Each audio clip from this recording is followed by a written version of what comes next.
о возможности и допустимости применения против России оружия массового. More than a year of war has passed. And it goes on. One of the wonders is related to Ukraine and the way it resists militarily. The other wonder is related to Russia and how it is holding up financially. Connection with its aggressive war against Ukraine. According to the President of the European Commission, Ursula von der Leyen, such a measure will help to deprive the Russian economy of critical technologies and manufactured goods. After all the economic sanctions it goes through, Russia continues to afford a war. В своей агрессивной антироссийской политике Запад перешел всякую грань.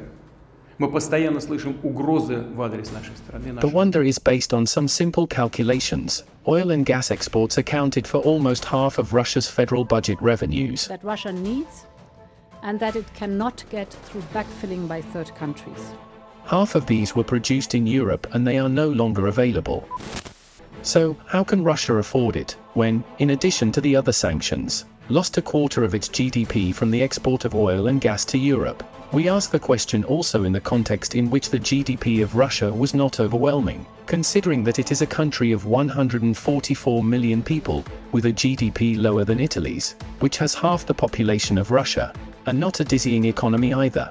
So how does Russia afford to economically continue the war in Ukraine?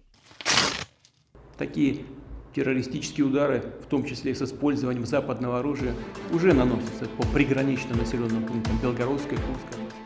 The explanation is simple: China.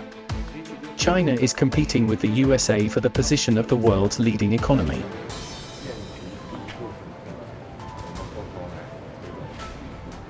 Officially, they have a neutral position on the war in Ukraine. Practically, however, it is impossible.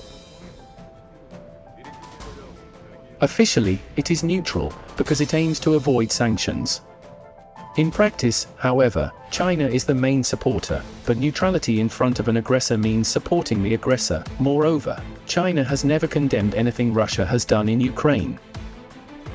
A few weeks before the invasion of Ukraine, Putin and China's leader met and established a partnership that knows no bounds. That was the expression. The invasion started right after the end of the 2022 Winter Olympics, which were hosted by China and were not to be spoiled. The world's biggest consumer and importer of energy will turn on its taps for Russian gas next week.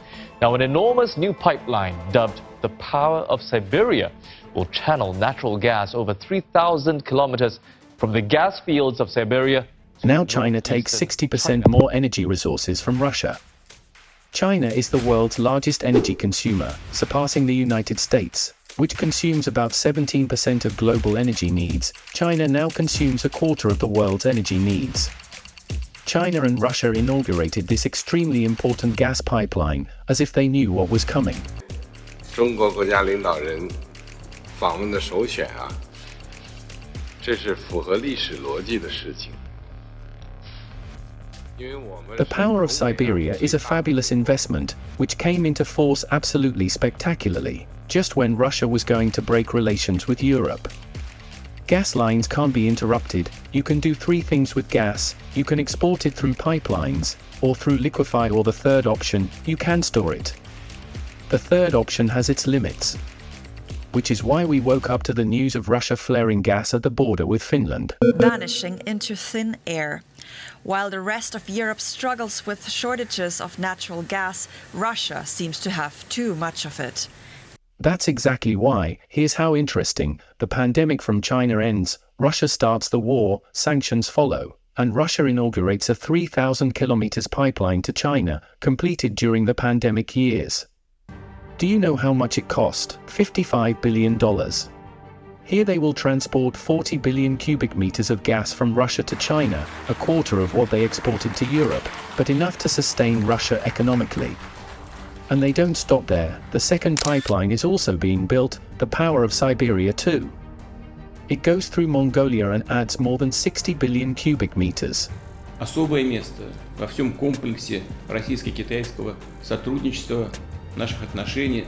This is how the amount of gas exported to Europe is starting to go almost entirely to China. But the chronology is interesting. A few years of pandemic, which blocked everything, and then, the inauguration of the pipeline, shortly before the invasion.